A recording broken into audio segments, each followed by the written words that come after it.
ನಮಸ್ಕಾರ. Learn easy maths YouTube ಚಾನಲ್ಗೆ ಸ್ವಾಗತ. ನಾನು ಕಾವ್ಯ. ಈ ವಿಡಿಯೋದಲ್ಲಿ 7ನೇ ತರಗತಿ ಗಣಿತ ಪ್ರಕಾಶದ 3ನೇ ಅಧ್ಯಾಯವಾದಂತಹ ಬಿಂದುವಿನ ಆಚೆಗೆ ಒಂದು ಇಣುಕು ನೋಟ ಈ ಅಧ್ಯಾಯದ ಬಗ್ಗೆ ಚರ್ಚಿಸಲಿದ್ದೇವೆ. ಇದು ಈ ಪಾಠದ ಪಾರ್ಟ್ 1 ವಿಡಿಯೋ ಆಗಿದೆ. ಈ ವಿಡಿಯೋದಲ್ಲಿ ನಾವು 3.1 ಸಣ್ಣ ಮಾನಗಳ ಅಗತ್ಯತೆ, 3.2 10ನೇ ಒಂದು ಭಾಗ ವಿಷಯಗಳ ಬಗ್ಗೆ ಚರ್ಚಿಸಲಿದ್ದೇವೆ. ಮೊದಲಿಗೆ 3.1 ಸಣ್ಣ ಮಾನಗಳ ಅಗತ್ಯತೆ. ಈ ಸಣ್ಣ ಮಾನಗಳ ಅಗತ್ಯತೆ ಬಗ್ಗೆ ತಿಳ್ಕೊಬೇಕಂದ್ರೆ ಇಲ್ಲೊಂದು ಉದಾಹರಣೆ ಇದೆ ನೋಡಿ. ಏನಿದು? ಇಲ್ಲಿ ಸೋನುವಿನ ತಾಯಿ ಒಂದು ಆಟಿಕೆಯನ್ನು ಸಿದ್ಧಪಡಿಸ್ತಾ ಇರ್ತಾರೆ. ಅವರು ಒಂದು ಸ್ಕ್ರೂ ಸಹಾಯದಿಂದ 2 ತುಂಡುಗಳನ್ನು ಜೋಡಿಸೋದಕ್ಕೆ ಪ್ರಯತ್ನಿಸ್ತಾ ಇರ್ತಾರೆ. ಅಂದರೆ ಆಟಿಕೆ 2 ತುಂಡುಗಳನ್ನು ಅವರು ಜೋಡಿಸೋದಕ್ಕೆ ಒಂದು ಸ್ಕ್ರೂವನ್ನು ಬಳಸ್ತಾರೆ. ಸೋನು ತನ್ನ ತಾಯಿಯನ್ನು ಬಹಳ ಕುತೂಹಲದಿಂದ ಗಮನಿಸುತ್ತಿದ್ದಾನೆ. ಅವನ ತಾಯಿಗೆ ತುಂಡುಗಳನ್ನು ಜೋಡಿಸಲು ಸಾಧ್ಯವಾಗಲಿಲ್ಲ. ಅವರು ಪ್ರಯತ್ನ ಪಡ್ತಾ ಇದ್ದಾರೆ, ಆದರೆ 2 ತುಂಡುಗಳನ್ನು ಸೇರಿಸೋದಕ್ಕೆ ಆಗೋದಿಲ್ಲ. ಆಗ ಸೋನು ಯಾಕೆ ಅಂತ ಕೇಳ್ತಾನೆ. ಆಗ ಅವರ ತಾಯಿ ಹೇಳ್ತಾರೆ, ಸ್ಕ್ರೂನ ಗಾತ್ರ ಸೂಕ್ತವಾಗಿಲ್ಲ ಅಂತ ಹೇಳ್ತಾರೆ. ಆಗ ಅವರು ಪೆಟ್ಟಿಗೆಯಿಂದ ಬೇರೆ ಸ್ಕ್ರೂವನ್ನು ತಗೊಂಡು ಬರ್ತಾರೆ. ಆಗ ಆಟಿಕೆಯನ್ನು ಸಿದ್ಧಪಡಿಸಲು ಸಾಧ್ಯವಾಯಿತು. ಸೋನುಗೆ 2 ಸ್ಕ್ರೂಗಳು ಒಂದೇ ರೀತಿ ಕಾಣುತ್ತಿದ್ದವು. ಅವನಿಗೆ ಆ ಸ್ಕ್ರೂಗಳು ಒಂದೇ ರೀತಿ ಕಾಣಿಸ್ತಾ ಇತ್ತು. ಆದರೆ ಅವುಗಳನ್ನು ಹತ್ತಿರದಿಂದ ಗಮನಿಸಿದಾಗ ಅವುಗಳ ಉದ್ದ ಸ್ವಲ್ಪ ಮಟ್ಟಿಗೆ ವಿಭಿನ್ನವಾಗಿರುವುದು ತಿಳಿಯಿತು. ಅಂದರೆ ಅವನು ತನ್ನ ತಾಯಿ ಮೊದಲು ಬಳಸ್ತಿದ್ದಂತಹ ಸ್ಕ್ರೂ ಮತ್ತು ಈಗ ಬಳಸ್ತಿರುವಂತಹ ಸ್ಕ್ರೂ ಒಂದೇ ರೀತಿ ಇದೆಯಲ್ಲ ಅಂತ ಅನಿಸ್ತು. ಆದರೆ ಅವನು ಹತ್ತಿರದಿಂದ ಗಮನಿಸಿದಾಗ ಗೊತ್ತಾಯಿತು ಅಲ್ಲಿ ಸ್ವಲ್ಪ ಉದ್ದದಲ್ಲಿ ವ್ಯತ್ಯಾಸವಾಗಿದೆ ಅನ್ನೋದು.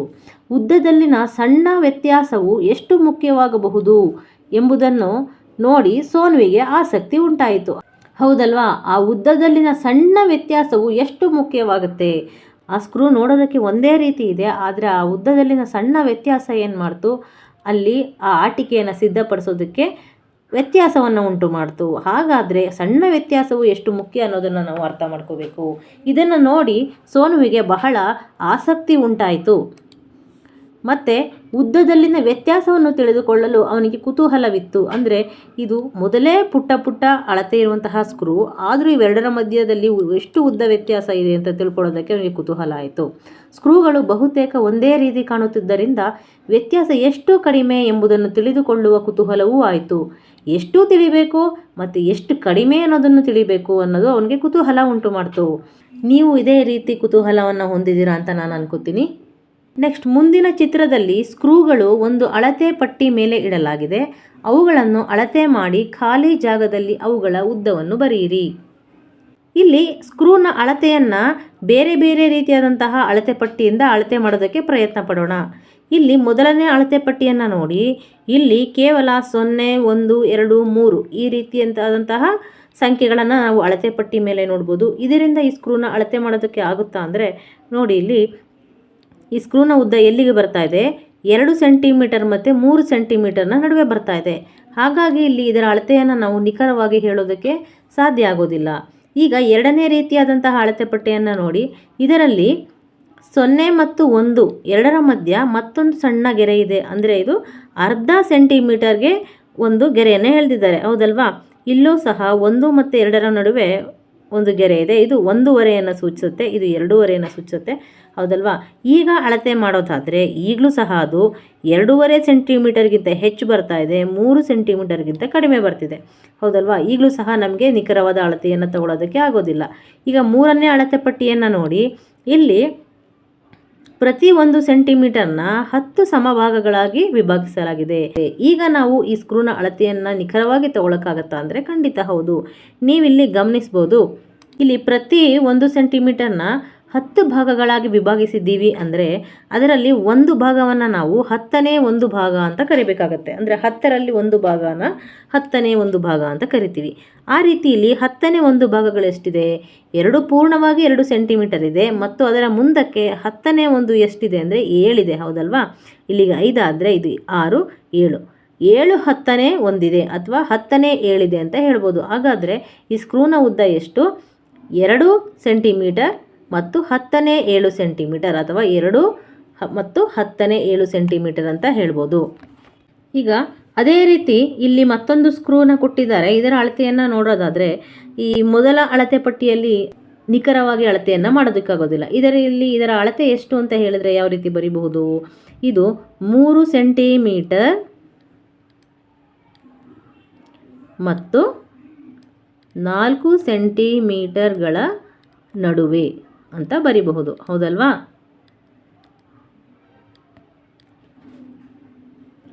ನೆಕ್ಸ್ಟ್ ಎರಡನೇ ಅಳತೆ ಪಟ್ಟಿಯಲ್ಲಿ ಅಳತೆ ಮಾಡೋದಾದರೆ ಈಗಲೂ ಸಹ ನಿಖರವಾದಂತಹ ಅಳತೆ ತಗೊಳ್ಳೋದಕ್ಕಾಗೋದಿಲ್ಲ. ಆದರೂ ಪ್ರಯತ್ನ ಪಟ್ಟರೆ ಇದು 3 ಸೆಂಟಿಮೀಟರ್ಗಿಂತ ಹೆಚ್ಚಿದೆ, ಆದರೆ 3.5 ಸೆಂಟಿಮೀಟರ್ಗಿಂತ ಕಡಿಮೆ ಇದೆ ಅಂತ ಹೇಳ್ಬೋದು. ಅಂದರೆ 3 ಮತ್ತು 3.5 ಸೆಂಟಿಮೀಟರ್ನ ಮಧ್ಯೆ ಇರೋದ್ರಿಂದ ಇದನ್ನು ನಾವು 3 ಸೆಂಟಿಮೀಟರ್ಗಿಂತ ಹೆಚ್ಚು ಆದರೆ 3.5 ಸೆಂಟಿಮೀಟರ್ಗಿಂತ ಕಡಿಮೆ, ಈ ರೀತಿಯಾಗಿ ನಾವು ಬರೀಬಹುದು. ಈಗ ಮೂರನೆಯ ಮತ್ತು ಬಹಳ ಉಪಯುಕ್ತವಾಗುವಂತಹ ಅಳತೆ ಪಟ್ಟಿ ಇದು. ಇದರಲ್ಲಿನ ಅಳತೆ ನೋಡೋದಾದರೆ ಇಲ್ಲಿ ನೀವು ಗಮನಿಸಿ, ಇಲ್ಲಿ ಪೂರ್ತಿಯಾಗಿ 3 ಸೆಂಟಿಮೀಟರ್ ಇದೆ. ಅದಾದ ಮೇಲೆ 10ನೇ ಒಂದು ಎಷ್ಟು ಭಾಗಗಳಿದೆ ಅಂದರೆ 1, 2, ಹೌದಲ್ವಾ? ಹಾಗಾಗಿ ಇದರ ಅಳತೆ 3 ಸೆಂಟಿಮೀಟರ್, 10ನೇ 2 ಸೆಂಟಿಮೀಟರ್ ಅಥವಾ 3 10ನೇ 2 ಸೆಂಟಿಮೀಟರ್. ಇಲ್ಲೊಂದು ಪ್ರಶ್ನೆ ಇದೆ, ಸ್ಕ್ರೂಗಳ ಉದ್ದವನ್ನು ನಿಖರವಾಗಿ ಅಳೆಯಲು ಯಾವ ಅಳತೆ ಪಟ್ಟಿ ನಿಮಗೆ ಸಹಾಯ ಮಾಡಿತು ಮತ್ತು ಏನಕ್ಕೆ ಅಂತ ಅಂದರೆ, ಇದರಲ್ಲಿ ನಮಗೆ 3ನೇ ಅಳತೆ ಪಟ್ಟಿ ಇದೆಯಲ್ವಾ, ಅದು ನಮಗೆ ನಿಖರವಾಗಿ ಅಳತೆಯನ್ನು ಮಾಡೋದಕ್ಕೆ ಸಹಾಯ ಮಾಡಿದೆ.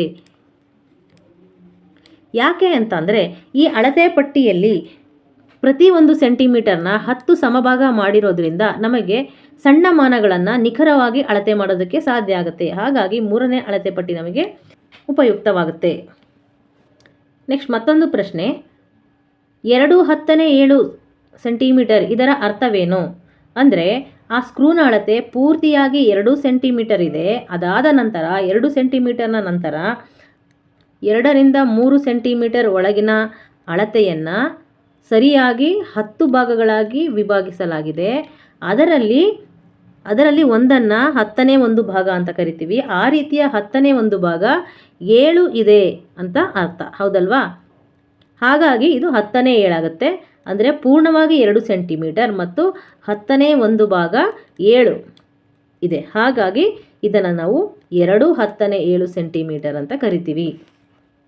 ಇನ್ನೊಂದು ಪ್ರಶ್ನೆ, ಸ್ಕ್ರೂಗಳನ್ನು ಅಳೆಯಲು ಮಾನವನ್ನು ಸಣ್ಣ ಭಾಗಗಳಾಗಿ ಏಕೆ ವಿಭಾಗಿಸಿದೆ ಎಂಬುದನ್ನು ನೀವು ವಿವರಿಸಬಲ್ಲಿರಾ? ಯಾಕಂದರೆ ಈ ಮಾನವನ ಸಣ್ಣ ಭಾಗಗಳಾಗಿ ವಿಭಾಗಿಸಿದರೆ ಸ್ಕ್ರೂನ ಅಳತೆಯನ್ನು ನಿಖರವಾಗಿ ಅಳತೆ ಮಾಡಬಹುದು. ಇಲ್ಲ ಅಂತ ಅಂದರೆ ಅದರ ಅಳತೆಯನ್ನು ನಾವು ನಿಖರವಾಗಿ ಹೇಳೋದಕ್ಕಾಗೋದಿಲ್ಲ. ಯಾಕೆಂದರೆ ಆ ಸ್ಕ್ರೂ ತುಂಬ ಚಿಕ್ಕದಾಗಿರೋದ್ರಿಂದ ಅದು ಸರಿಯಾಗಿ 1 2 3 4 ಈ ರೀತಿ ಇಷ್ಟು ಸೆಂಟಿಮೀಟರ್ ಇದೆ ಅಂತ ನಾವು ಹೇಳೋದಕ್ಕಾಗೋದಿಲ್ಲ. ಆದರೆ ಮಾನವನ ಸಣ್ಣ ಭಾಗಗಳಾಗಿ ವಿಭಾಗಿಸಿದರೆ 10ನೇ ಒಂದು ಭಾಗ ಎಷ್ಟಿದೆ ಅಂತ ನೋಡಿದರೆ ಆವಾಗ ನಮಗೆ ನಿಖರವಾದಂತಹ ಅಳತೆಯನ್ನು ತಗೊಳ್ಳೋಕ್ಕೆ ಸಾಧ್ಯವಾಗುತ್ತೆ. ನೆಕ್ಸ್ಟ್ ಪ್ರಶ್ನೆ, ಈ ಮುಂದಿನ ವಸ್ತುಗಳನ್ನು ಅಳತೆ ಪಟ್ಟಿ ಬಳಸಿ ಅಳತೆ ಮಾಡಿ ಮತ್ತು ಅವುಗಳ ಅಳತೆಗಳನ್ನು ಸೆಂಟಿಮೀಟರ್ಗಳಲ್ಲಿ ಬರೆಯಿರಿ. ಅಂದರೆ ಕೆಲವೊಂದು ವಸ್ತುಗಳನ್ನು ನಾವೀಗ ಅಳತೆ ಮಾಡಬೇಕಾಗುತ್ತೆ. ಅದು ಯಾವುದಂದರೆ ಸ್ಕ್ರೂಗಳ ಅಳತೆಯನ್ನು ತಗೊಂಡಂತೆಯೇ ಯಾವ್ಯಾವುದನ್ನು ಅಳಿಬೇಕು? ಪೆನ್ನು, ಶಾರ್ಪ್ನರ್ ಮತ್ತು ನಮ್ಮ ಆಯ್ಕೆ ಯಾವುದೇ ಒಂದು ವಸ್ತು. ಮೊದಲಿಗೆ ನಾವು ಈ ಶಾರ್ಪ್ನರನ್ನು ನೋಡೋಣ. ಇದರ ಅಳತೆ ಎಷ್ಟಿದೆ ಅಂತ ನೋಡೋದಾದರೆ ಇಲ್ಲಿ 0ಗೆ ನೇರವಾಗಿದೆ. ಮತ್ತು ಈ ಕಡೆ ನೋಡಿ, ಇದು 2ರ ನಂತರ 10ನೇ ಒಂದು ಭಾಗಗಳು ಎಷ್ಟಿದೆ ಅಂದರೆ 1 2 3 4 5 ಇದೆ, ಹೌದಲ್ವಾ? ಹಾಗಾದರೆ ಈ ಶಾರ್ಪ್ನರ್ನ ಅಳತೆ ಎಷ್ಟು? ಪೂರ್ಣವಾಗಿ 2 ಸೆಂಟಿಮೀಟರ್ ಇದೆ, ಪ್ಲಸ್ ಎಷ್ಟು 10ನೇ ಒಂದು ಭಾಗ ಇದೆ ಅಂದರೆ 5 10ನೇ ಒಂದು ಭಾಗ ಇದೆ. ಹಾಗಾದರೆ ಇದರ ಅಳತೆ ಎಷ್ಟು? 2 10ನೇ 5 ಸೆಂಟಿಮೀಟರ್, ಹೌದಲ್ವಾ? ಈಗ ಈ ಪೆನ್ನಿನ ಅಳತೆಯನ್ನು ನೋಡೋದಾದರೆ ಇದು 8 ಸೆಂಟಿಮೀಟರ್ ಪ್ಲಸ್ ಎಷ್ಟು 10ನೇ ಒಂದು ಭಾಗಗಳಿದೆ? 1 2 3, ಹೌದಲ್ವಾ? 3 10ನೇ ಒಂದು ಸೆಂಟಿಮೀಟರ್ ಇದೆ. ಅಂದರೆ 10ನೇ ಒಂದು 3 ಭಾಗ ಇದೆ. ಹಾಗಾದರೆ ಇದರ ಒಟ್ಟು ಅಳತೆ ಎಷ್ಟು? 8 10ನೇ 3 ಸೆಂಟಿಮೀಟರ್. ಅದೇ ರೀತಿ ನಮ್ಮ ಆಯ್ಕೆಯ ಯಾವುದಾದರೂ ಒಂದು ವಸ್ತುವನ್ನು ತಗೊಳ್ಳಿ. ಅಂದರೆ ನಾನಿಲ್ಲಿ ಒಂದು ಕ್ಲಿಪ್ಪನ್ನು ತಗೊಂಡಿದ್ದೀನಿ. ಇದರ ಅಳತೆ ಎಷ್ಟು ಅಂತ ನೋಡೋದಾದರೆ ಇಲ್ಲಿ ಪೂರ್ಣವಾಗಿ 4 ಸೆಂಟಿಮೀಟರ್ ಮತ್ತು 10ನೇ ಒಂದು ಭಾಗ ಎಷ್ಟಿದೆ? 1 2 3, ಹೌದಲ್ವಾ? ಅಂದರೆ 3 10ನೇ ಒಂದು ಭಾಗಗಳಿದೆ. ಅಂದರೆ ಇದರ ಪೂರ್ತಿ ಅಳತೆ ಎಷ್ಟಾಗುತ್ತೆ? 4 10ನೇ 3 ಸೆಂಟಿಮೀಟರ್. ಈ ಕ್ಲಿಪ್ನ ಉದ್ದ ಎಷ್ಟು? 4 10ನೇ 3 ಸೆಂಟಿಮೀಟರ್. ಮತ್ತೊಂದು ಪ್ರಶ್ನೆ, ಚಿತ್ರದಲ್ಲಿ ತೋರಿಸಿರುವ ವಸ್ತುಗಳ ಅಳತೆಗಳನ್ನು ಬರೆಯಿರಿ. ಅಂದರೆ ಈ ಚಿತ್ರದಲ್ಲಿ ಒಂದು ಎರೇಸರ್ ಇದೆ, ಒಂದು ಪೆನ್ಸಿಲ್ ಇದೆ ಮತ್ತು ಒಂದು ಬಳಪದ ತುಂಡಿದೆ, ಹೌದಲ್ವಾ? ಇದರ ಅಳತೆ ಎಷ್ಟಿದೆ ಅಂತ ನೋಡೋದಾದರೆ ಇಲ್ಲಿ ಅದು ಎಷ್ಟು ಉದ್ದ ಇದೆ ಅನ್ನೋದನ್ನು ಈ ಡಾಟೆಡ್ ಲೈನ್ ಮುಖಾಂತರ ತೋರಿಸ್ತಾ ಇದ್ದಾರೆ. ಇಲ್ಲಿ ಪೂರ್ಣವಾಗಿ 2 ಸೆಂಟಿಮೀಟರ್ ಇದೆ ಈ ಎರೇಸರು. ಅದರ ಮುಂದಕ್ಕೆ ಎಷ್ಟು 10ನೇ ಭಾಗಗಳಿದೆ ಅಂದರೆ 4/10 ಭಾಗ ಇದೆ, ಹೌದಲ್ವಾ? ಹಾಗಾದರೆ ಈ ಎರೇಸರ್ನ ಉದ್ದ ಎಷ್ಟು ಅಂತ ಅಂದರೆ ಪೂರ್ಣವಾಗಿ 2 ಸೆಂಟಿಮೀಟರ್ ಮತ್ತು 10ನೇ ಭಾಗಗಳು ಎಷ್ಟಿದೆ? 4, ಹೌದಲ್ವಾ? 4/10 ಭಾಗಗಳಿದೆ. ಹಾಗಾದರೆ ಇದರ ಒಟ್ಟು ಉದ್ದ ಎಷ್ಟು ಎರೇಸರ್ದಂದರೆ 2 10 4 ಸೆಂಟಿಮೀಟರ್, ಹೌದಲ್ವಾ? ಅದೇ ರೀತಿ ಈಗ ಈ ಪೆನ್ಸಿಲ್ನ ಅಳತೆ ನೋಡೋದಾದರೆ ಇದು ಪೂರ್ಣವಾಗಿ 4 ಸೆಂಟಿಮೀಟರ್ ಇದೆ, ಪ್ಲಸ್ 10ನೇ ಭಾಗ ಎಷ್ಟಿದೆ?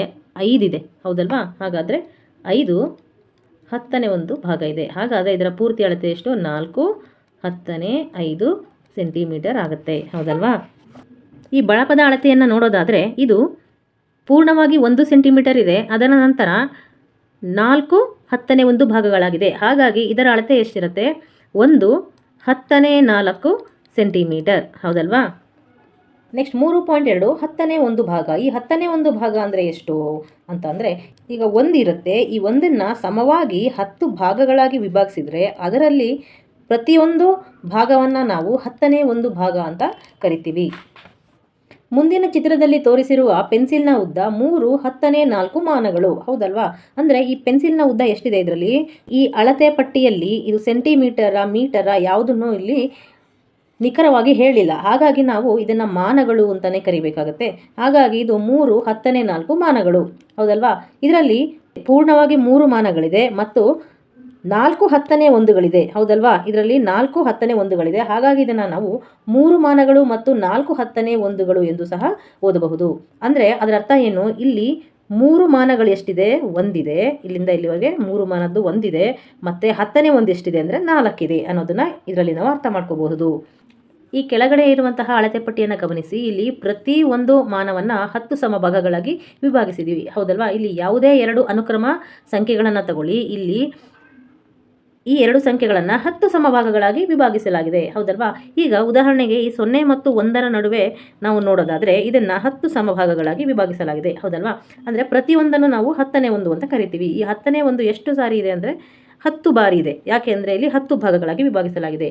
ಇದನ್ನು ನಾವು 10ನೇ 10ನೇ ಇದನ್ನು ಕೂಡಿಸ್ಕೊಂಡು ಹೋದರೆ ಎಷ್ಟಾಗುತ್ತೆ? 10 ಬಾರಿ 10ನೇ ಆಗುತ್ತೆ. ಅಥವಾ ಇದನ್ನು 10 × 10ನೇ ಅಂತ ಕರಿಬೋದು. 10 ಬಾರಿ 10ನೇ ಅಂತಂದ್ರೇನು?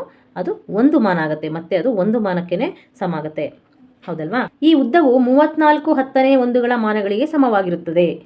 ಏಕೆಂದರೆ 10ನೇ ಮಾನಗಳು 1 ಮಾನವನ್ನು ರೂಪಿಸುತ್ತದೆ. ಅಂದರೆ ಇಲ್ಲಿ ನಾವು 3/10 ಮಾನಗಳನ್ನು 34/10 ಮಾನಗಳು ಅಂತ ಬರಿಬಹುದು ಅಂತ ಹೇಳ್ತಾ ಇದ್ದಾರೆ. ಅಂದರೆ ಇಲ್ಲಿ 0ಯಿಂದ 1ರವರೆಗೆ 10/10 ಮಾನಗಳಿದೆ, 1ರಿಂದ 2ರವರೆಗೂ 10/10 ಮಾನಗಳಿವೆ. ಅದೇ ರೀತಿ 2ರಿಂದ 3ರವರೆಗೂ 10/10 ಮಾನಗಳಿದೆ, ಮತ್ತು ಅದಾದ ನಂತರ 4/10 ಮಾನಗಳಿದೆ. ಅಂದರೆ ಒಟ್ಟು ಎಷ್ಟಾಯಿತು?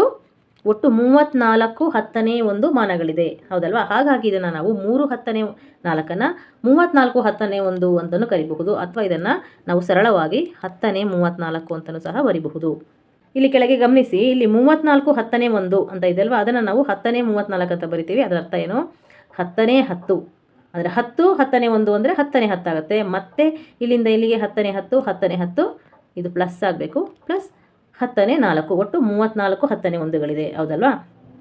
ಅಥವಾ ಇದನ್ನು 1 10/10 ಅಂದರೆ 1, 10/10 ಅಂದರೆ 1, 10/10 ಅಂದರೆ 1 ಪ್ಲಸ್ 10/4. ಈಗ ಏನಾಗುತ್ತೆ? ಇದು 3/10 ಆಗುತ್ತೆ, ಹೌದಲ್ವಾ?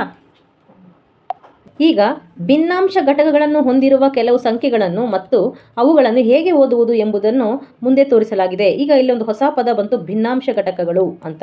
ಭಿನ್ನಾಂಶಗಳು ಅಂತಂದರೆ ಏನು? ಈ ಭಿನ್ನ ಅಂತ ಅಂದರೆ ನಾವು ಈ ಪದವನ್ನು ನಾವು ಕೇಳೇ ಇರ್ತೀವಿ. ಅಂದರೆ ಈಗ ನಮ್ಮ ಮನೆಯಲ್ಲಿ ಯಾವುದಾದ್ರೂ ಒಂದು ಮೂರ್ತಿ ಇತ್ತು ಅಂತ ಅಂದ್ಕೊಳ್ಳೋಣ, ಅದೇನಾದರೂ ಸ್ವಲ್ಪ ಮುರಿದೋಯ್ತು ಅಂದರೆ ಅದು ಭಿನ್ನ ಆಯಿತು ಅಂತ ಕರಿತೀವಿ. ಯಾಕೆ ಅಂದರೆ ಅದು ಪೂರ್ತಿಯಾಗಿ ಇದ್ದಿದ್ದು ಸ್ವಲ್ಪ ಅದರಲ್ಲಿ ಮುರಿದೋಯ್ತು ಅಂದರೆ ಅದೀಗ ಭಿನ್ನ ಆಗಿದೆ. ಇಲ್ಲೂ ಸಹ ನಮಗೆ ಪೂರ್ಣ ಸಂಖ್ಯೆ ಇಲ್ಲ, ಪೂರ್ಣ ಸಂಖ್ಯೆಗಿಂತ ಸ್ವಲ್ಪ ಹೆಚ್ಚು ಸ್ವಲ್ಪ ಕಡಿಮೆ ಇದೆ ಅಂದರೆ ಅದು ಭಿನ್ನಾಂಶ ಆಗುತ್ತೆ.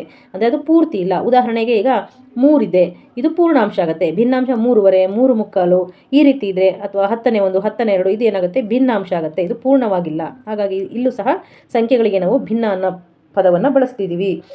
ಭಿನ್ನಾಂಶ ಘಟಕಗಳನ್ನು ಹೊಂದಿರುವ ಕೆಲವು ಸಂಖ್ಯೆಗಳನ್ನು ಯಾವ ರೀತಿ ಓದೋದು ಅಂತ ನೋಡೋದಾದರೆ, ಈಗ ಇಲ್ಲಿ 4ರ ಪಕ್ಕ 10ನೇ 1 ಇದೆ, ಇದನ್ನು ನಾವು 4 ಮತ್ತು 10ನೇ 1 ಅಂತ ಓದ್ಬೋದು. ಬರೀ 10 ಮತ್ತು 4 ಇದ್ದಾಗ 4 10ನೇ 1ಗಳು ಅಥವಾ 10ನೇ 4 ಅಂತ ಓದ್ತೀವಿ. ನೆಕ್ಸ್ಟ್ ಈಗ 41 10ನೇ 1 ಅಂತಲೂ ಓದ್ಬೋದು, ಅಥವಾ 10ನೇ 41 ಅಂತಲೂ ಓದಬಹುದು. ಮತ್ತು 41ರ ಪಕ್ಕ 10ನೇ 1 ಬಂದರೆ 41 ಮತ್ತು 10ನೇ 1 ಅಂತ ಓದ್ಬೋದು. ಅಂದರೆ ಇಲ್ಲಿ ನಾವೇನು ಮಾಡಬೇಕಾಗತ್ತೆ, ಈ ಕೆಳಗಡೆ ಛೇದದಲ್ಲಿ ಏನಿದೆ ಅದನ್ನು ಫಸ್ಟ್ 10ನೇ ಅಂತ ಬಳಸಬೇಕು, ಅಂಶದಲ್ಲಿ ಏನಿದೆ ಅದನ್ನು ಆಮೇಲೆ ಹೇಳಬೇಕು. ಈ 4 10ನೇ 1 ಮತ್ತನ್ನು ನಾವು ಬಳಸ್ಬೋದು, ಇಲ್ಲದೇ ಇದ್ರೂ ಪರವಾಗಿಲ್ಲ. 10ನೇ 4 10ನೇ 41 41 10ನೇ 1 ಈ ರೀತಿಯಾಗಿ ನಾವು ಈ ಭಿನ್ನಾಂಶಗಳನ್ನು ಓದ್ತೀವಿ. ನೆಕ್ಸ್ಟ್, ಮುಂದೆ ತೋರಿಸಿರುವ ವಸ್ತುಗಳ ಉದ್ದಗಳನ್ನು 2 ವಿಧಗಳಲ್ಲಿ ಬರೆಯಿರಿ ಮತ್ತು ಅವುಗಳನ್ನು ಗಟ್ಟಿಯಾಗಿ ಓದಿ. USB ಕೇಬಲ್ನ ಒಂದು ಉದಾಹರಣೆಯನ್ನು ನೀಡಲಾಗಿದೆ. ಪ್ರತಿ ಚಿತ್ರದಲ್ಲಿ ಬಳಸಲಾದ ಏಕಮಾನ ಉದ್ದವು ಒಂದೇ ಆಗಿಲ್ಲ ಎಂಬುದನ್ನು ಗಮನಿಸಿ. ಅಂದರೆ ನೀವಿಲ್ಲಿ ಗಮನಿಸ್ಬೋದು, ಇಲ್ಲಿ 4 ಅಳತೆ ಪಟ್ಟಿಗಳು ಬೇರೆ ಬೇರೆ ರೀತಿಯಲ್ಲಿ ಇದೆ. ಇಲ್ಲಿ ನೀವು ಗಮನಿಸಿದರೆ ಈ ಹಳದಿ ಪಟ್ಟಿಯಲ್ಲಿ 0 ಮತ್ತು 1ರ ನಡುವೆ ಕಡಿಮೆ ಅಂತರ ಇದೆ, ಇಲ್ಲಿ ಅದಕ್ಕಿಂತ ಹೆಚ್ಚು ಅಂತರ ಇದೆ. ಒಂದು ಅಳತೆ ಪಟ್ಟಿಗೆ ಇನ್ನೊಂದು ಅಳತೆ ಪಟ್ಟಿಗೆ ಹೋಲಿಸಿದರೆ ಈ ಅಂತರ ಏನಾಗಿದೆ, ಅದು ಚೇಂಜ್ ಆಗಿದೆ. ಇಲ್ಲಿ ಅಂತರ ಕಡಿಮೆ ಇದೆ, ಈ ಸ್ಕೇಲ್ನಲ್ಲಿ ಅಂತರ ಹೆಚ್ಚಿದೆ. ಮತ್ತು ಇಲ್ಲಿ ನೋಡ್ಬೋದು, ಈ ಗುಲಾಬಿ ಬಣ್ಣದ ಅಳತೆ ಪಟ್ಟಿಯಲ್ಲಿ ಬಹಳ ಅಂತರವಿದೆ, ಹೌದಲ್ವಾ? ಅದೇ ರೀತಿ ಈ ಗ್ರೀನ್ ಕಲರ್ ನೋಡಿದರೆ ಯೆಲ್ಲೋ ಕಲರ್ಗಿಂತ ಗ್ರೀನ್ ಕಲರಲ್ಲಿ ಸ್ವಲ್ಪ ಅಂತರ ಇದೆ, ಹೌದಲ್ವಾ? ಹಾಗಾಗಿ ಇದನ್ನು ನಾವು ಯಾವುದೇ ಮಾನವನ್ನು ಹೇಳೋದಕ್ಕಾಗೋದಿಲ್ಲ, ಸೆಂಟಿಮೀಟರ್, ಮೀಟರ್ ಈ ರೀತಿ ಬಳಸೋದಕ್ಕಾಗೋದಿಲ್ಲ. ಹಾಗಾಗಿ ನಾವು ಮಾನಗಳು ಅಂತಲೇ ಹೇಳಬೇಕು. ಈಗ ಇಲ್ಲೊಂದು ಉದಾಹರಣೆ ಕೊಟ್ಟಿದ್ದಾರೆ, ಅದೇ ರೀತಿ ನಾವು ಮಾಡ್ತಾ ಹೋಗಬೇಕಾಗತ್ತೆ. USB ಕೇಬಲ್ನ ಉದ್ದ, ಇದರಲ್ಲಿ ಅಳತೆ ನೋಡಿ ಎಷ್ಟು ಬರ್ತಾ ಇದೆ, ಇದರಲ್ಲಿ 4 ಮತ್ತು 10ನೇ 8 ಮಾನಗಳು ಅಥವಾ 10ನೇ 48 ಮಾನಗಳು. ಅದೇ ರೀತಿ ನಾವಿಲ್ಲಿ ಈ ಕಿರುಬೆರಳಿನ ಉದ್ದವನ್ನು ಬರೆಯೋದಾದರೆ 1 ಮತ್ತು 10ನೇ 3 ಮಾನಗಳು ಅಥವಾ 10ನೇ 13 ಮಾನಗಳು, ಹೌದಲ್ವಾ? ನೆಕ್ಸ್ಟ್ ಅದೇ ರೀತಿ ಇಲ್ಲೊಂದು ಡಬ್ಬಿ ಇದೆ ಅಲ್ವಾ, ಇದರ ಅಳತೆಯನ್ನು ನೋಡೋದಾದರೆ 2ರ ನಂತರ 10ನೇ 8 ಮಾನಗಳಿದೆ. ಹಾಗಾಗಿ ಇದರ ಅಳತೆ ಏನಾಗುತ್ತೆ, 2 ಮತ್ತು 10ನೇ 8 ಮಾನಗಳು ಅಥವಾ 10ನೇ 28 ಮಾನಗಳು, ಹೌದಲ್ವಾ? ಅದೇ ರೀತಿ ಇಲ್ಲಿ ಎಲೆಯ ಅಳತೆಯನ್ನು ನೋಡೋದಾದರೆ ನೀವಿಲ್ಲಿ ಗಮನಿಸ್ಬೋದು, 11 ಮಾನಗಳಿಗೆ 1 ಕಡಿಮೆ ಇದೆ. ಹಾಗಾದರೆ 10 ಮತ್ತು 10ನೇ 9 ಆಗುತ್ತೆ, ಹೌದಲ್ವಾ? 10ನೇ 10 ಅಂದರೆ ಅದು ಕರೆಕ್ಟಾಗಿ 11ಕ್ಕೆ ಹೋಗ್ತಾ ಇತ್ತು, 1 ಕಡಿಮೆ ಇದೆ, 10ನೇ 9 ಅಥವಾ 10 109 ಮಾನಗಳು ಅಂತ ಹೇಳ್ಬೋದು. ನೆಕ್ಸ್ಟ್ ಪ್ರಶ್ನೆ, ಈ ಉದ್ದಗಳನ್ನು ಏರಿಕೆಯ ಕ್ರಮದಲ್ಲಿ ಜೋಡಿಸಿ. ಇಲ್ಲಿ ಈ ಸಂಖ್ಯೆಗಳನ್ನು ಏರಿಕೆ ಕ್ರಮದಲ್ಲಿ ಜೋಡಿಸೋದಕ್ಕಿಂತ ಮುಂಚೆ ನಾವು ಏನು ಮಾಡಬೇಕು, ಇಲ್ಲಿ ನಾವು ಈ ಭಿನ್ನಾಂಶಗಳನ್ನು ಒಂದೇ ರೀತಿಯಲ್ಲಿ ಬರ್ಕೋಬೇಕಾಗತ್ತೆ. ಅಂದರೆ ಇಲ್ಲಿ 10ನೇ 9 ಇದೆ, ಇಲ್ಲಿ ಒಂದು ಪೂರ್ಣಾಂಶ ಇದೆ, ಈ ಪೂರ್ಣಾಂಶವನ್ನು ತೆಗೆದುಹಾಕಿ ನಾವು ಬರೀ ಭಿನ್ನಾಂಶದಲ್ಲಿ ಮೊದಲಿಗೆ ಬರ್ಕೊಳ್ಳೋಣ. ಇದು ಸರಿಯಾಗಿದೆ. ಇದಕ್ಕೆ ನಾವು ಯಾವ ರೀತಿ ಬರಿಬೋದು, 10 ಇದು 1ರಲ್ಲಿ 10 ಇರುತ್ತೆ, ಹಾಗಾಗಿ ಇದು 17 ಆಗುತ್ತೆ. ಇದು ಸರಿಯಾಗಿದೆ. ಇದರಲ್ಲಿ 10 131, ಹೌದಲ್ವಾ? 10ನೇ 131, ಇದು 10 ಮೇಲೆ 105 ಅಂದರೆ 10ನೇ 105. ಯಾಕೆ ಈ ರೀತಿ ಬರಿತಾ ಇದ್ದೀವಿ, ಇಲ್ಲಿ ಪೂರ್ಣಾಂಶ 10 ಇದೆ, ಇಲ್ಲಿ ಪ್ರತಿ ಒಂದು ಮಾನಕ್ಕೂ 10 10ನೇ 1 ಇರುತ್ತೆ. ಹಾಗಾಗಿ 10ರಲ್ಲಿ 100 10ನೇ 1 ಮಾನಗಳಿರುತ್ತೆ, ಪ್ಲಸ್ 5 105 ಆಯಿತು. ಅದೇ ರೀತಿ ಇಲ್ಲಿ ಪೂರ್ಣಾಂಶ 7 ಇರೋದ್ರಿಂದ 70 + 6 76, ಹೌದಲ್ವಾ? ನೆಕ್ಸ್ಟ್ ಇದು 60 + 7 67, ಇದು ಸರಿಯಾಗಿದೆ. ಈಗ ನಾವು ಇವನ್ನು ಏರಿಕೆ ಕ್ರಮದಲ್ಲಿ ಬರೆಯೋಣ. ಇಲ್ಲಿ ಎಲ್ಲದಕ್ಕಿಂತ ಚಿಕ್ಕದಾದಂತಹ ಭಿನ್ನಾಂಶ ಯಾವುದು, H 10ನೇ 4, ಹೌದಲ್ವಾ? ಇದಾದ ನಂತರ ಯಾವುದು, 10ನೇ 9. 10ನೇ 9ರ ನಂತರ ದೊಡ್ಡದು ಯಾವುದು ಅಂದರೆ 10ನೇ 17, 10ನೇ 17. ಇದರ ನಂತರ ಯಾವುದು ಬರುತ್ತೆ, 67. ನೆಕ್ಸ್ಟ್ 10ನೇ 76. ನೆಕ್ಸ್ಟ್ 10ನೇ 105. ನೆಕ್ಸ್ಟ್ 10ನೇ 130. ಕೊನೆಯದಾಗಿ 10ನೇ 131. ಈಗ ನಾವೇನು ಮಾಡಿದ್ದೀವಿ, ಈ ಭಿನ್ನಾಂಶ ಘಟಕಗಳನ್ನು ಏರಿಕೆ ಕ್ರಮದಲ್ಲಿ ಜೋಡಿಸಿದ್ದೀವಿ, ಹೌದಲ್ವಾ? ನೆಕ್ಸ್ಟ್ ಅದೇ ರೀತಿ ಮತ್ತೊಂದು ಪ್ರಶ್ನೆ ಇದೆ. ಮುಂದಿನ ಉದ್ದಗಳನ್ನು ಏರಿಕೆ ಕ್ರಮದಲ್ಲಿ ಜೋಡಿಸಿ. ಇದನ್ನು ಸಹ ಅದೇ ರೀತಿಯಲ್ಲಿ ನಾವು ಬರಿಬೇಕಾಗುತ್ತೆ. ಇಲ್ಲಿ 4 10ನೇ ಒಂದಿದೆ, ಇಲ್ಲೂ ಸಹ ಏನಾಯ್ತಿದು ಪೂರ್ಣಾಂಶ ಇದೆ, ಇಲ್ಲೂ ಸಹ ಪೂರ್ಣಾಂಶ ಇದೆ. ಹಾಗಾಗಿ ನಾವು ಇದನ್ನು ಮೊದಲು ಸರಿಯಾಗಿ ಬರ್ಕೊಳ್ಳೋಣ. ಮೊದಲನೇದು 10, 4 ಅಂದರೆ 40, 41 ಆಯಿತು, ಹೌದಲ್ವಾ? ಇದು 10ನೇ 4 ಮತ್ತು 10ನೇ 41, 10.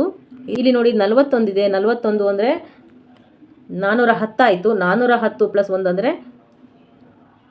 411. ಈಗ ಈ ಭಿನ್ನಾಂಶಗಳನ್ನು ನಾವು ಏರಿಕೆ ಕ್ರಮದಲ್ಲಿ ಬರೆಯೋದಾದರೆ ಮೊದಲಿಗೆ ಯಾವುದು 10ನೇ 4. ಇಲ್ಲಿ ಎರಡೂ ಭಿನ್ನಾಂಶಗಳು ಒಂದೇ ರೀತಿ ಇದೆ, ಹಾಗಾಗಿ 10ನೇ 41, 10ನೇ 41. ಈಗ ಕೊನೆಯದಾಗಿ ದೊಡ್ಡದಿರೋದು ಯಾವುದು ಇದರಲ್ಲಿ? 10ನೇ 411. ಇಲ್ಲಿ ಮತ್ತೊಂದು ಪ್ರಶ್ನೆ ಇದೆ, ಗಮನಿಸಿ. ಸೋನು ತನ್ನ ದೇಹದ ಕೆಲವು ಅಂಗಗಳನ್ನು ಅಳೆಯುತ್ತಿದ್ದಾನೆ. ಸೋನುವಿನ ಕೆಳತೋಳಿನ ಉದ್ದ 2 10ನೇ 7 ಮಾನಗಳು ಮತ್ತು ಮೇಲಿನ ತೋಳಿನ ಉದ್ದ 3 10ನೇ 6 ಮಾನಗಳು. ಅವನ ತೋಳಿನ ಒಟ್ಟು ಉದ್ದ ಎಷ್ಟು? ಅಂದರೆ ಈಗ ಅವನ ಕೆಳತೋಳಿನ ಉದ್ದ ಮತ್ತು ಮೇಲಿನ ತೋಳಿನ ಉದ್ದವನ್ನು ನಾವು ಏನು ಮಾಡಬೇಕೀಗ? ಎರಡನ್ನು ಕೂಡಿಸಬೇಕಾಗಿದೆ, ಸಂಕಲನ ಮಾಡಬೇಕಾಗಿದೆ, ಹೌದಲ್ವಾ? ಈಗ ನಾವು ಎರಡು ತೋಳಿನ ಉದ್ದಗಳನ್ನು ಬರೆಯೋಣ. 2 10ನೇ 7 ಪ್ಲಸ್ 3 10ನೇ 6. ಈ ಎರಡೂ ಭಿನ್ನಾಂಶ ಘಟಕಗಳನ್ನು ನಾವೀಗ ಕೂಡಿಸಬೇಕು. ಯಾವ ರೀತಿ ಕೂಡಿಸೋದು? ಇದರಲ್ಲಿ ನಾವು ಎರಡು ವಿಧಾನದಲ್ಲಿ ಕೂಡಿಸ್ಬೋದು. ಮೊದಲನೇ ವಿಧಾನವನ್ನು ನೋಡೋಣ. ಇಲ್ಲಿ ನಾವು ಏನು ಮಾಡ್ಬೋದು? ಪೂರ್ಣಾಂಶವನ್ನು ಕೂಡಿಸ್ಬೋದು, ಭಿನ್ನಾಂಶವನ್ನು ಕೂಡಿಸ್ಬೋದು, ಹೌದಲ್ವಾ? ಈಗ ಇಲ್ಲಿ ಗಮನಿಸಿ, ಪೂರ್ಣಾಂಶಗಳೆಷ್ಟಿದೆ? 2 ಮತ್ತು 3, ಹೌದಲ್ವಾ? 2 + 3 ಪ್ಲಸ್ ಇಲ್ಲಿ ಭಿನ್ನಾಂಶ ಏನಿದೆ 10ನೇ 7 ಪ್ಲಸ್ 10ನೇ 6. ಈ ರೀತಿಯಾಗಿ ನಾವು ಬರ್ಕೋಬೋದು. ಈಗ ನೆಕ್ಸ್ಟ್ 2 + 3 ಎಷ್ಟಾಗುತ್ತೆ? 5 ಆಗುತ್ತೆ. ಪ್ಲಸ್ ಇದು 10ನೇ 7 + 6 13 ಆಗುತ್ತೆ. ಅಂದರೆ ಇದು ಭಿನ್ನರಾಶಿ ರೂಪದಲ್ಲಿರೋದ್ರಿಂದ ಈ ಛೇದವನ್ನು ನಾವು ಹಾಗೆ ಬರ್ಕೋಬೇಕು. 10 + 10 20 ಅಂತ ಬರಿಬಾರ್ದು.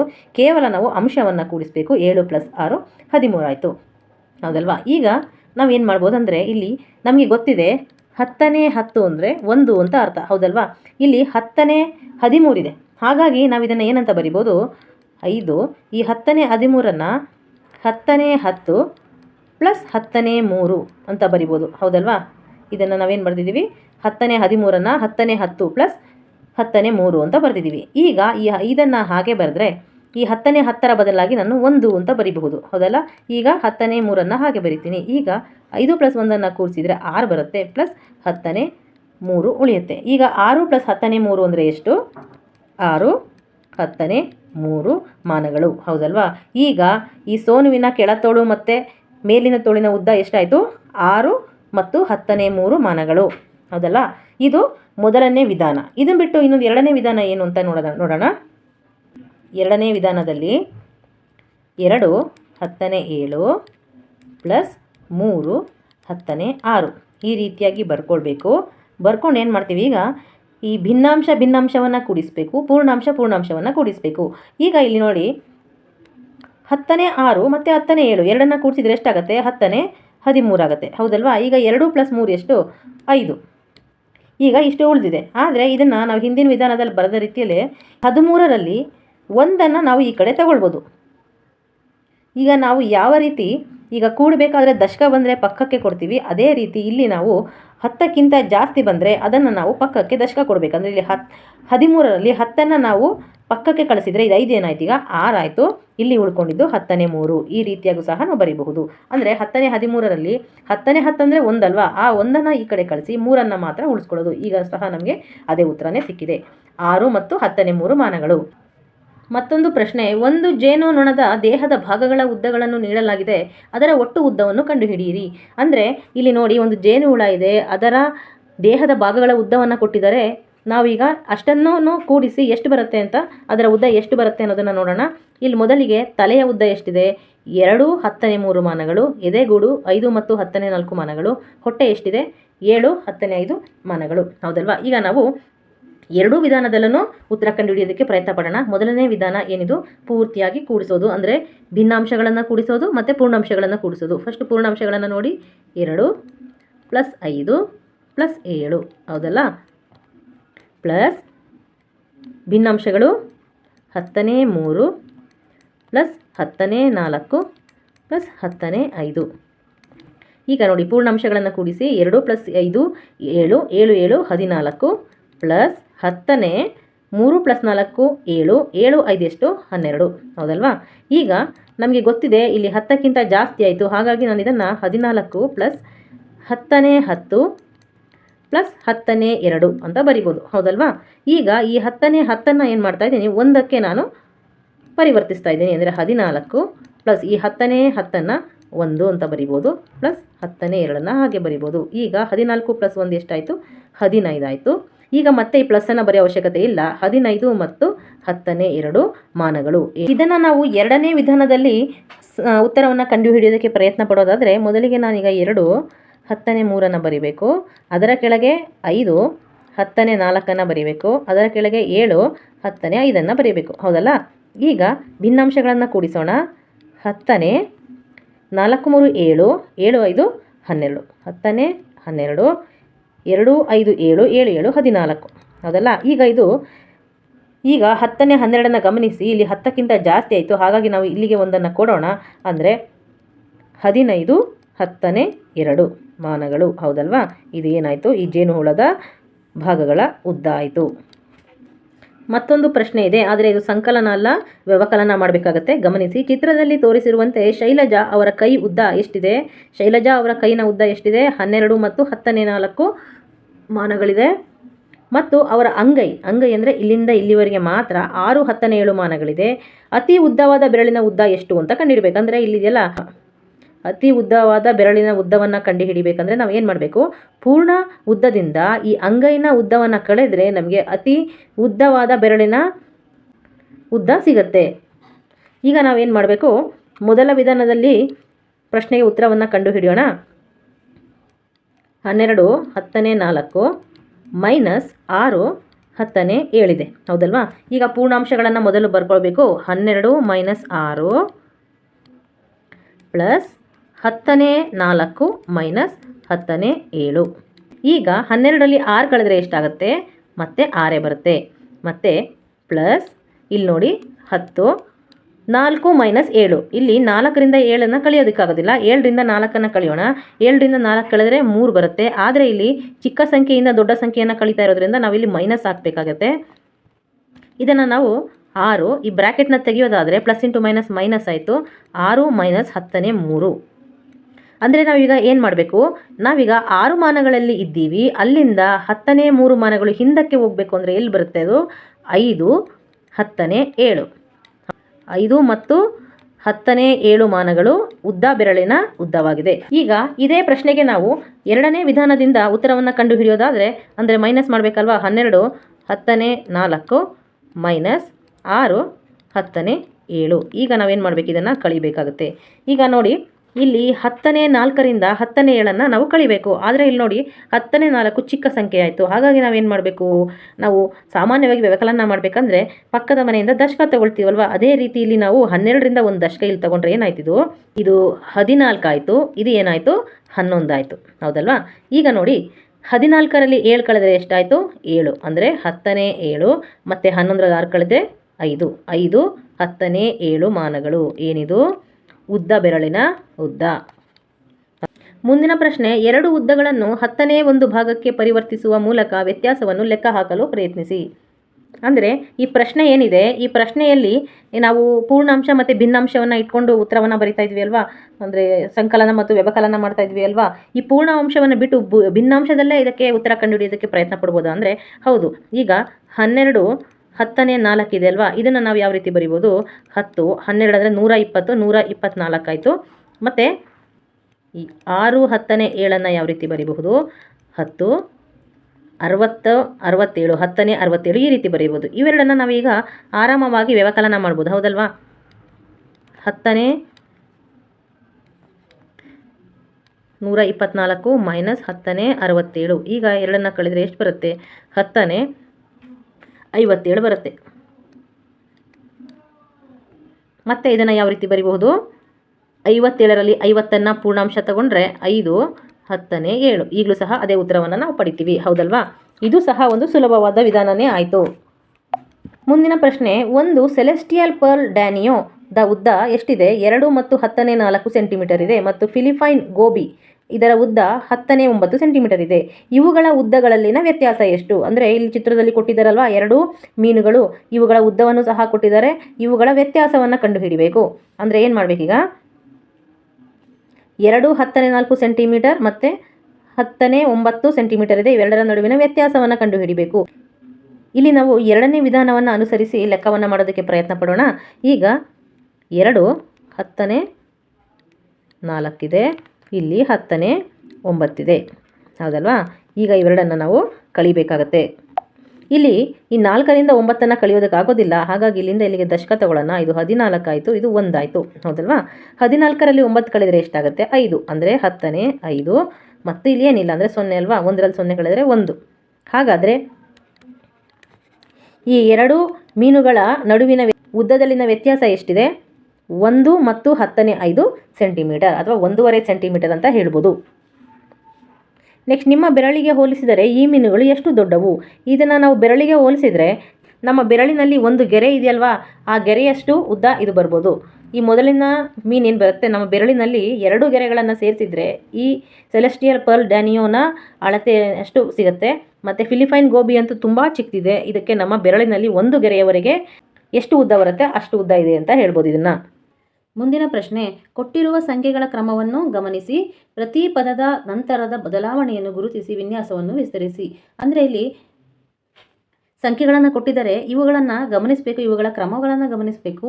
ಅದರಲ್ಲಿ ಯಾವ ರೀತಿ ಬದಲಾವಣೆ ಆಗಿದೆ ಅನ್ನೋದನ್ನು ನೋಡಿಕೊಂಡು ಮುಂದಿನ 4 ವಿನ್ಯಾಸಗಳನ್ನು ನಾವು ಬರೀಬೇಕಾಗತ್ತೆ. ಇಲ್ಲಿ ನೀವು ನೋಡ್ಬೋದು, ಪೂರ್ಣ ಸಂಖ್ಯೆ 4 4 4 ಹಾಗೆ ಇದೆ. ಮತ್ತು ಮೊದಲನೇ ಸಂಖ್ಯೆಯಲ್ಲಿ ಯಾವುದೇ ಭಿನ್ನಾಂಶ ಇಲ್ಲ. ಅದರ ಎರಡನೇದರಲ್ಲಿ 10⁻³ ಇದೆ, ಇದು ಮೂರನೇದರಲ್ಲಿ 10⁻6 ಇದೆ, ಹೌದಲ್ವಾ? ಹಾಗಾದರೆ ಇಲ್ಲಿ ನೋಡಿ, 3 ಇದ್ದಿದ್ದು 6 ಆಯ್ತು ಅಂದರೆ ನೆಕ್ಸ್ಟ್ ಏನಾಗುತ್ತೆ? 9 ಆಗುತ್ತೆ. ಅಂದರೆ 3ರ ಗುಣಕ ನಾವು ಅಂಶದಲ್ಲಿ ನೋಡಬೇಕಾಗತ್ತೆ. ಹಾಗಾಗಿ ನಾನು ಮೊದಲು ಏನು ಮಾಡ್ತೀನಿ, 4 4 4 4 ಅಂತ ಬರಿತೀನಿ. ಈಗ ಎಲ್ಲದರಲ್ಲೂ 10 ಕೆಳಗಡೆ ಬಂದೇ ಬರುತ್ತಲ್ವಾ, ಅದನ್ನು ಬರೆದ್ಬಿಡೋಣ.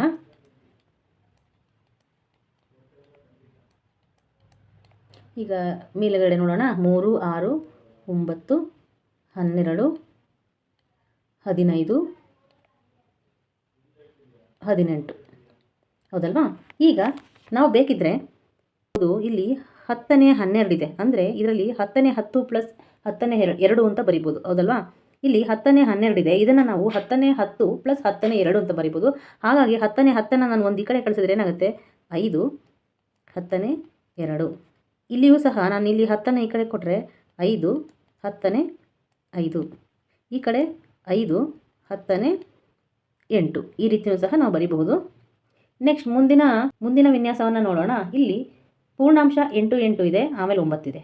ಮತ್ತು ಭಿನ್ನಾಂಶ ನೋಡಿ 12 17 12, ಅಂದರೆ ಏನಾಗ್ತಾಯಿದೆ ಇಲ್ಲಿ 12 17 ಏನಾಗ್ತಾಯಿದೆ? ವಿನ್ಯಾಸದ ರೀತಿಯಲ್ಲಿ ರಿಪೀಟ್ ಆಗ್ತಾ ಇದೆ, ಹೌದಲ್ವಾ? ಮತ್ತು ಪೂರ್ಣಾಂಶ ಏನಿದೆ ಅದು 2 ಬಾರಿ ಪುನರಾವರ್ತನೆ ಆಗ್ತಾಯಿದೆ. ಹಾಗಾಗಿ ಇಲ್ಲಿ 9 ಇದೆ, ಇಲ್ಲೂ 9 ಬರಬೇಕು.